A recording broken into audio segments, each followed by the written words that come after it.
মাননীয় প্রধানমন্ত্রী সে যেই প্রাইজে গ্যাসটা আনতেছে তারপর সে কম প্রাইজে দিয়ে জনগণকে বাজারজাত থেকে স্থির রাখার জন্য সে চেষ্টা করতেছে। এমনও হচ্ছে যে আরো বেশি দামে তেল এনে জনগণের স্বার্থে কম প্রাইজে গ্যাস মার্কেটে ছাড়তেছে। জননেতা জনাব তারেক রহমান সাহেবকে নিয়ে কিভাবে একটা কটূক্তি করে, মানুষ লেখাপড়া শিখে একটু ভালো কিছু চিন্তা করে, কিন্তু কমসে কম ল্যাঙ্গুয়েজটা তো ঠিক করে রাখা। আপনি পলিটিক্যাল ভাবে যেটা করেন করেন, কিন্তু কমসে কম জনসম্মুখে তো নিজের ল্যাঙ্গুয়েজটা ঠিক রাখেন। তারা এরা হচ্ছে কি, এরা শুধু মিথ্যে প্রকাণ্ড তো ছড়াইতেই থাকে। এদেরকে আপনি দেখছেন এর আগে নির্বাচনের সময় এতটুকু একটি বাচ্চা পোলা আমাদের আব্বাস ভাইকে নিয়ে কী ধরনের কথাগুলো বলছে। তারা এই যে আমাদের প্রধানমন্ত্রী, মানে আমাদের মাননীয় প্রধানমন্ত্রী জননেতা জনাব তারেক রহমান সাহেবকে নিয়ে কীভাবে একটা কটূক্তি করে। তাদের আসলে এরা তো মানে জানি না, লেখাপড়া শিখে মানুষ লেখাপড়া শিখে একটু ভালো কিছু চিন্তা করে, কিন্তু কমসে কম ল্যাঙ্গুয়েজটা তো ঠিক করে রাখা। আপনি পলিটিক্যালভাবে যেটা করেন করেন, কিন্তু কমসে কম জনসম্মুখে তো নিজের ল্যাঙ্গুয়েজটা ঠিক রাখেন। ব্যাকট্রল জর্মার ভাইরাসের অ্যারেস্ট ওয়ারেন্ট। এটা আর সেটা আমরা যারা এই যে বিভিন্ন এটা সে সে একটা পলিটিক্যাল লিডার, আর সে আমাদের সাথে সে তো মানে এইভাবে আসে, সে তো ভোটে নির্বাচিত হয়েছে ভাই। যদি ভোটে নির্বাচিত হয়ে থাকে আপনার সমস্যাটা কোথায়?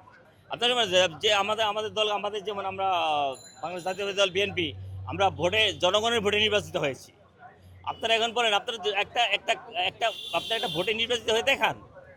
আমাদের দল তো, আমাদের দেশ নায়ক তারেক রহমান সাহেব তো প্রথম থেকে বলেছে যে আমি, সে ওখান থেকে লন্ডন থেকে, তো ওখান থেকেই সে সবসময় বলেছে আমি চাই জাস্ট বাংলাদেশে যে মানে টেক ব্যাক বাংলাদেশ।